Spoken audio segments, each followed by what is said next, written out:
think of when you think Russia? Vodka. Churches, Bears. forests and endless fields. Tanks. Putin.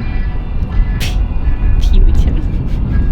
But do you think of contemporary culture, modern designers, cool hipster cafes, initiatives in art, music, apparel? Do you think about the modern life? This video will be about the two main gentrified districts of Moscow. And they are cool.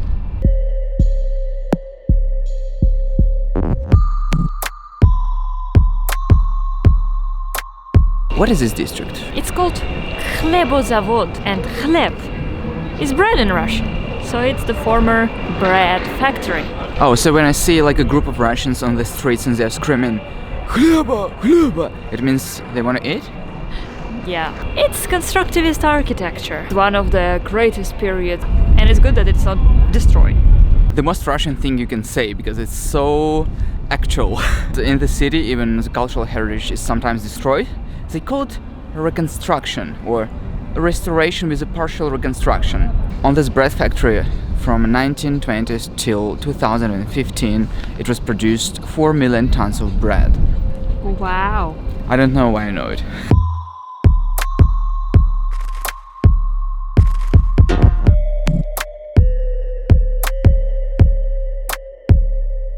What do you think about architecture? Do you like it? I adore it.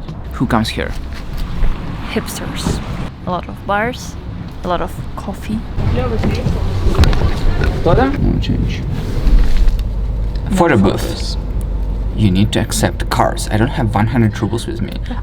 The last time I had 100 rubles with me, it was in Dagestan because they do not accept cards there anywhere. But in Moscow, come on, accept cards. In Russia, there are not a lot of European things, not a lot of modern things, not a lot of contemporary things.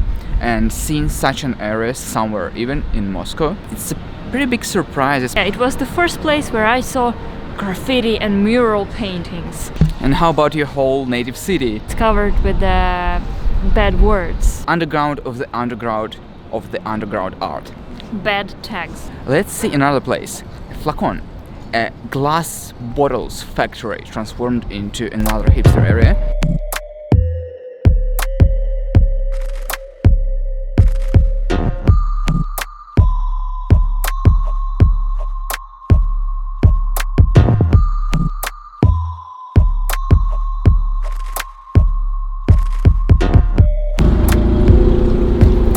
Join me. And that's another place called Flagon. I think it was the first one. It was the one that started it all. This was my youth. Youth. Youth. The rooftop concerts, the markets with the street food, plastic jewelry. Such a creative flow here that I finally understood that you can do something you want to, and you can be an artist, you can be creative after all. All of the Soviet education just, disappears forever, and you become a free person. How do you think this kind of gentrification impacted this area? This entire area used to be a normal Moscow district. Where would I choose my apartment in Moscow? If it's near this area, I would agree. Before Flagon and before Khlebozavod, I have never thought of coming here at all. And now, when people are first in Moscow and they ask someone, where would you recommend to go to see like the contemporary culture? I think Flagon and Khlebozavod are some of the first things that are mentioned. In Estonia, we went to the same type of former factory. For me, it seemed quite empty. Here, on the contrary, it's always something happening. It's like finally this creative energy that was always around has a place to express itself. Here I think it became like a photo shoot venue. Actually. Oh yeah. There are many young people like TikTokers who are trying to find a spot. TikTokers. Don't say that loud. Yeah. I think this orange Jeep will be the perfect end for our video. Today we have shown you something that is not really shown to tourists.